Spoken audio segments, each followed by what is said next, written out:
Hello students, मैं राजेश कुमार साहू आप सभी को आपके अपना YouTube channel Sharda coaching centre में स्वागत करता हूं। माय डियर, आज मैं आप लोगों को लिए लेकर आया हूं फैक्टराइजेशन। फैक्टराइजेशन में क्या क्या लेकर आया हूं? Factor, what is factor, factorisation क्या है, अलजेब्रिक एक्सप्रेशन क्या है, वेरिएबल्स क्या है, कांस्टेंट क्या है, टर्म्स किसको कहते हैं, कोएफिशिएंट क्या है। इस प्रकार के बहुत सारे टर्म्स, बहुत सारे कंसेप्ट आपके लिए लेकर आया हूं आज मैं। माय डियर, चले ये बोर्ड पर देखिए, मैंने पहले लिखा है फैक्टर। मैं उसको पढ़कर सुनाऊं उसके पहले मैं आपको एक चीज बताना चाहता हूं। देखिए, ये एक प्रोडक्ट है, ये 16 प्रोडक्ट है। अब इसमें इसका फैक्टर निकालना है। इसका फैक्टर कौन कौन सा, 16 का फैक्टर कौन कौन सा है। माय डियर, ध्यान रहे, जिस संख्या से 16 को हम डिवाइड कर सकते हैं वह संख्या 16 का फैक्टर हो जाएगा। समझा पाया?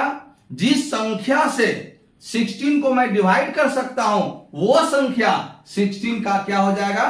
फैक्टर हो जाएगा। मैं आपसे पूछता हूं, क्या 1 से 16 को डिवाइड किया जा सकता है? यस। अगर मैं 1 से 16 को अगर डिवाइड करूं तो 16 ही आएगा, यानी 1 जो है 16 का फैक्टर है। नंबर 2, क्या मैं 2 से 16 को डिवाइड कर सकता हूं? यस, कर सकता हूं। कितना बार में? 8 बार में 16 आ गया। ये 2 क्या हो गया माय डियर? ये 2 हो गया आपका फैक्टर। किसका? 16 का। ठीक उसी प्रकार 3 से क्या डिवाइड कर सकता हूं? नहीं कर सकता, तो 3 जो है आपका फैक्टर नहीं होगा। 4 से कर सकता हूं? यस, कर सकता हूं। 4 क्या हो गया? फैक्टर हो गया। 5 से कर सकता हूं? नहीं। 6 से कर सकता हूं? नहीं। 7 से नहीं। 8 से कर सकता हूं? यस, 8 से हम 16 को डिवाइड कर सकते हैं। 8 हो गया हमारा फैक्टर। उसके बाद क्या हो गया? 16 हमारा क्या हो गया? ये भी अपने आप में वो फैक्टर है। तो अगर मैं कहूं कि फैक्टर किसको कहते हैं, कौन हुआ फैक्टर, 16 का फैक्टर क्या क्या है, तो 16 का फैक्टर 1 है, 2 है, 4 है, 8 है एंड 16 है। ये all these numbers are called factor of 16। ठीक है माय डियर। अब आइए अब आपको मैं एक्सप्लेन करता हूं। When a natural number my dear, यहां पर मिस हो गया है, natural number can be written as the product of 2 or more numbers, then each of these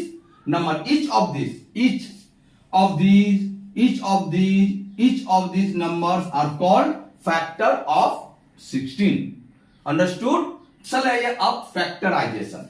अब फैक्टराइजेशन क्या होता है? फैक्टराइजेशन हुआ, it is the process of finding 2 or more numbers whose product is given number is called factorization. किसी product का factor निकालने का जो प्रोसेस है, फैक्टर निकालने के प्रोसेस को ही फैक्टराइजेशन कहते हैं। ठीक है माय डियर। इसके बाद चले आइए, इसमें और एक कंसेप्ट आ जाता है, अलजेब्रिक एक्सप्रेशन। अलजेब्रिक एक्सप्रेशन में तो माय डियर इसमें एक आता है अलजेब्रिक एक्सप्रेशन। Algebraic expression. अब मैं आपको यहां पर एक चीज समझाऊंगा, इसको थोड़ा ध्यान से समझिएगा। जैसे मान लीजिए मैंने यहां पर लिख दिया 3x प्लस 2y प्लस 8। मान लीजिए मैंने ये लिखा, ये क्या है? ये एक्सप्रेशन है। इसको हम अलजेब्रिक एक्सप्रेशन भी कह सकते हैं। अब इसमें देखिए, ये सभी को हम क्या कहते हैं? एक्सप्रेशन कहते हैं। एक्सप्रेशन है। अब इस एक्सप्रेशन में ये क्या है? ये क्या है? ये हुआ टर्म। ये क्या हुआ? टर्म। ये क्या हुआ माय डियर? ये भी हो गया आपका टर्म। ये क्या हो गया? ये भी हो गया आपका टर्म। अब देखिए, एक टर्म, दो टर्म, तीसरा टर्म। ये भी एक टर्म है, ये भी एक टर्म है और ये भी एक टर्म है। यानी जब टर्मों को कंबाइन करते हैं, जब टर्मों को मिलाते हैं, उससे क्या बनता है? उससे एक्सप्रेशन बनता है। समझ में आया? एक्सप्रेशन, टर्म्स को मिलाने से एक्सप्रेशन बनता है। जैसे यहां 3x एक टर्म्स है, 2y एक टर्म्स है, 8 एक टर्म्स है। तीनों टर्म्सों को हम जब मिला देते हैं तो उसको हम क्या कहते हैं? उसको हम एक्सप्रेशन कहते हैं। अब आ जाइए, इस टर्म में दो चीज है। क्या क्या है? ये टर्म में क्या क्या है? इसमें दो चीज है। क्या है? पहला है वेरिएबल। दूसरा क्या है? कांस्टेंट। अब ये वेरिएबल क्या है और ये कांस्टेंट क्या है? अब मैं इसको समझाता हूं। वेरिएबल जिसका वैल्यू चेंज होता रहता है। वेरिएबल का मतलब क्या हुआ? चेंज होने वाला, बदलने वाला। तो वेरिएबल उसको कहेंगे जिसका वैल्यू चेंज होगा। अब आ जाइए, इसमें अगर मैं कहूं आपका, जैसे यहां पर 3x एक टर्म्स है, मान लीजिए 3x एक टर्म्स है, मैं इस टर्म्स को यहां ले लिया, 3x एक टर्म्स है। 3x क्या है? एक टर्म है। टर्म में हमने क्या दो पॉइंट को फाइंड आउट कर लिया, क्या क्या? वेरिएबल कर लिया और एक को क्या क्या? कांस्टेंट कर दिया। अब इधर में आ जाइए कि वेरिएबल कौन सा होगा। माय डियर, ये वेरिएबल जो है x है। वेरिएबल क्या हो गया? x है। समझ में आया? इसमें कांस्टेंट कुछ है? नहीं, कांस्टेंट नहीं है। यहां पर x जो है, अगर हम x का वैल्यू अगर हम 2 रख दे तो क्या हो जाएगा? 3 2 मल्टीप्लाई कर देंगे तो क्या हो जाएगा? 6। यानी x क्या हो गया? हमारा वेरिएबल हो गया। ठीक उसी प्रकार से 2y क्या हो गया? वेरिएबल हो गया। अब अगर मैं यहां पर देखूं 2y, तो ये y क्या है? ये आपका वेरिएबल हो गया। ठीक है माय डियर। अच्छा, कांस्टेंट क्या है? कांस्टेंट ये 8 है। ये 8 जो है ये कांस्टेंट है। मैं फिर से एक बार आपको समझा रहा हूं, इसको समझिएगा। यहां पर हमने एक्सप्रेशन बताया, टर्म्सों के कॉम्बिनेशन को, combination of terms is called expression. ठीक है माय डियर, उसको हम क्या कहते हैं? एक्सप्रेशन कहते हैं। एक्सप्रेशन में देखिए 3x है। 3x क्या है? एक टर्म्स है। ये 3x टर्म्स जो है ये वेरिएबल है कि कांस्टेंट है? तो माय डियर ये वेरिएबल है। वेरिएबल क्यों है? क्योंकि अगर x का वैल्यू चेंज किया जा सकता है। सपोज मान लीजिए 3 है, x के जगह पर हम 2 लिख सकते हैं, x के जगह पर हम 3 लिख सकते हैं, x के जगह हम 4 लिख सकते हैं। यानी x को हम कुछ भी मान बैठा सकते हैं, इससे इसका वैल्यू में चेंज आ जाएगा। तो x क्या हो गया? वैल्यू क्या हो गया? वेरिएबल।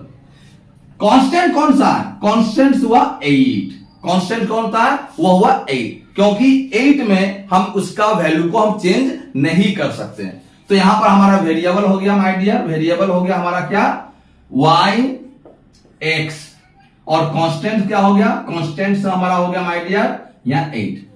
अब तीसरा एक चीज और आता है, एक कंसेप्ट और है जिसको हम लोग कहते हैं कोएफिशिएंट। क्या कहते हैं? कोएफिशिएंट। कोएफिशिएंट।